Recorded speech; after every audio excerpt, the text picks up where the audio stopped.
originally, I thought I wanted to talk to you tonight about effective science communication, about how the lack of accessibility to science creates a knowledge gap, and the circulating doubt about what really constitutes a scientific fact, and how all of this creates a disconnect between the science, the people doing the science, and the public. But I feel like in this room, at least, we're all pretty aware of that disconnect and the problems it's caused. So instead of talking about ways to communicate science, how to implement it, I want to spend my time actually communicating some science. I'm a microbiologist, and I'm concerned with finding new antibiotics to combat the growing problem of drug-resistant bacteria, or superbugs. Historically, our antibiotics have played vital roles in human health in the agricultural industry. But infections we once could cure are growing resistant to our antibiotics. Now, you may not know this, but we largely live in a microbial world. Even on a cellular level, we're probably more microbial than we are human, so they can't be all that bad. Like, did you know it was microbes that first introduced oxygen into our atmosphere 2.5 billion years ago? Or that they can be found nearly everywhere, from the deepest parts of our ocean to the International Space Station. And it's because of this diversity, humans have been able to take advantage of the microbial world. We use them to produce plastics, beer, and importantly, our antibiotics. But why would a bacterium produce an antibiotic? That seems counterintuitive, right? Just as humans use weapons during times of conflict and competition, so do microbes. And it's the very molecules they're using to interact with each other that become our antibiotics. So if we know that they produce them, why not go find more, see what they can make, determine if we can use it? Sure. But the problem is microbes can be very difficult to isolate. It's estimated that less than 1% of all the microbes on Earth have even been studied in our laboratories. So for example, there's about 300 people in this room, and you all now represent the microbial world. And I'm going to take 1% of you. So 3 of you, and I give you a questionnaire, and I ask, what's your favorite food? Do you prefer cats or dogs? What book are you reading right now?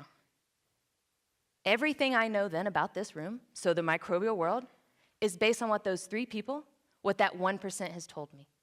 That's not a lot of data, right? You see, we keep looking in the same places and finding the same things. And the need to access these new drugs is more dire than ever because the drug-resistant outlook is expected to worsen. But I want to tell you that there's hope. I've been looking for a solution in an unlikely place. Earlier I said that microbes can be found everywhere, and that's true. Recently, molecular data from microbial DNA have suggested that mammals, including humans, have these microbiomes capable of making these antibiotic compounds. But humans and human samples are difficult to work with, regardless of your field. They're expensive, and to be honest, it's a lot of paperwork. So I've turned to the highways and drivers of Oklahoma, where mammalian samples are easily encountered. Unlike most scientists, I've turned to roadkill. Not only is roadkill abundant, but it really represents 2 key hypotheses for drug discovery. One, it's a mammal. We're a mammal. If a raccoon can tolerate the byproduct of its microbiome, then we as mammals may also be able to tolerate it with limited harm. And 2, earlier I mentioned competition.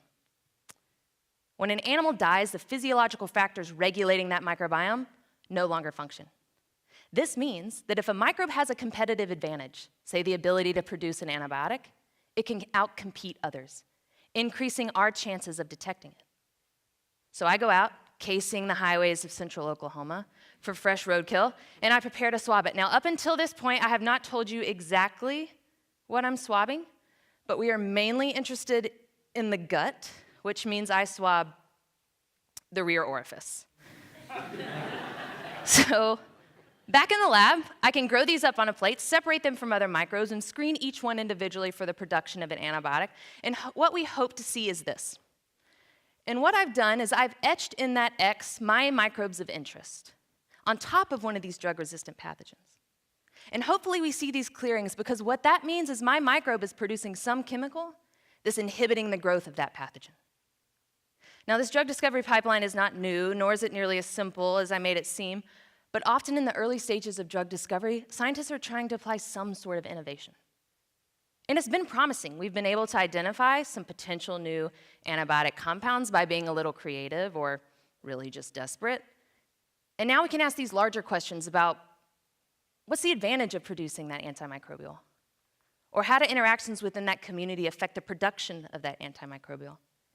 And overall, how can we use ecological theory to find new and needed antibiotics?